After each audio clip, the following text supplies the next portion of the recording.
warahmatullahi wabarakatuh. Selamat adik-adik ini dan Mida selaku pengawas sekolah pesantren Suprema Malam Vida. Ada bapak pengurus, ada jajaran guru, ada teman-teman yang insya Allah bahagia dan tidak lupa ada kedua orang tua di rumah, keluarga di rumah, semoga sehat selalu dan baik-baik mereka. Nah, dan terima kasih untuk Allah telah memberikan kesempatan pada hari ini biar aku bisa presentasi di sini. Nah, sebab itu semoga hari besok lebih baik daripada hari ini ya guys, amin. Nah, jadi sini aku bakal jelasin tentang kitab Masail Al-Fiqih bab yang ke-10. Nah, di sini aku bakal jelasin tentang hukum melunasi utang mayat. Jadi utang-utang orang yang telah mati sama tentang melakukan donor dan pencakapan.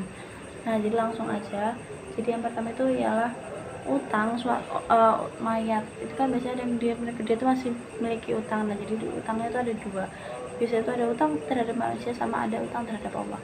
Nah, kalau utang terhadap manusia kayak contohnya dia tuh punya utang uang, saya kira belum dibayar kayak gitu. Nah, maka si ahli warisnya dia tuh harus dia memiliki kewajiban harus melunasi utang si mayat itu tadi. Nah, terus habis itu kalau utang kepada Allah itu contohnya kayak misalkan puasa, haji, kayak misalkan kamu pernah ngajar puasa, sudah itu sholat, kamu ada sholatnya yang bolong, itu ada haji, ada puasa yang kamu belajar untuk puasa, atau kamu misalkan ada utang di bulan Ramadan kamu belum ganti, seperti itu. Nah, hukum-hukumnya kalau utangnya terhadap Allah itu tadi, kalau misalkan tentang utang sholat, nah kalau misalkan sholat kita kan emang dari awal suatu ya yang agama, dari awal kita kan emang diwajibkan untuk sholat, tidak boleh meninggalkan sholat. Bahkan kalau misalkan kita tidak bisa dengan berdiri, kita diperbolehkan untuk duduk, terus nggak bisa duduk diperbolehkan untuk berbaring, nggak bisa berbaring diperbolehkan untuk dengan kedipan mata. Jadi tidak ada halangan sama sekali untuk kita tidak melakukan sholat.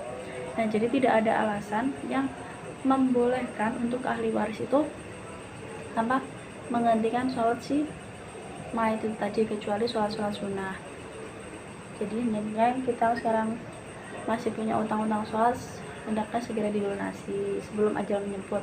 Terus apabila si mayat memiliki utang zakat, nah si ahli warisnya tuh diperbolehkan untuk membayarnya.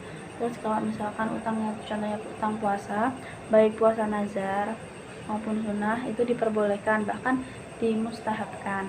Sebab itu apabila utang haji itu diperbolehkan juga untuk digantikan oleh si ahli waris, itu diperbolehkan. Nah, sebab itu kita langsung ke cabang terakhir tentang donor dalam cakupan.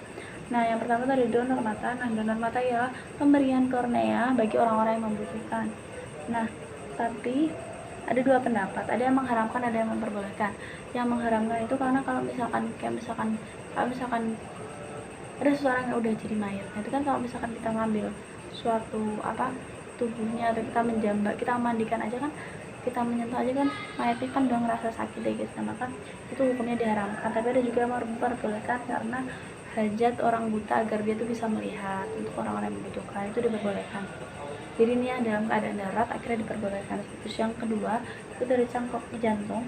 Jadi jantung itu kan tempat untuk melakukan sirkulasi darah, untuk memompa darah. Kita bisa melakukan satu pernapasan kan guys. Kalau misalkan jantung kita sakit, maka ya kita tuh bisa mati. Contoh-contoh sakit jantung itu ada perikarditis, endokarditis, arteri koronaris, itu sesak nafas seperti itu. Nah, maka cangkok jantung dalam Islam itu diperbolehkan. Terus habis itu yang ketiga, yang terakhir ada cangkok ginjal. Ginjal itu berfungsi untuk mengatur keseimbangan air. Nah, biasanya kalau ginjal didonorin dari orang yang masih hidup, ya cuma satu ginjal. Manusia kan punya dua ginjal. Nah, kalau misalkan didonorin dari orang yang masih hidup, dia itu hanya mendonorkan satu ginjal. Tapi apabila mayat, itu contohnya mayat yang baru mati, nah itu maka ginjal dua-duanya. Ada juga yang lewat ginjalnya si babi, karena kayak ginjal babi itu seperti manusia, hampir sama. Nah, terus habis itu contoh-contohnya sakit ginjal itu ya ada gagal ginjal, ada batu ginjal, dan ada yang lain-lain. Terus habis itu hukumnya ada yang mengatakan haram dan ada yang mengatakan boleh. Haram apabila kita menggunakan ginjalnya si babi, karena emang babi kan emang hewan yang diharamkan. Terus habis itu diperbolehkan apabila kita menggunakan ginjal dari mayat atau orang yang masih hidup. Oke, sekian dari saya, kurang mohon maaf. Wassalamualaikum warahmatullahi wabarakatuh.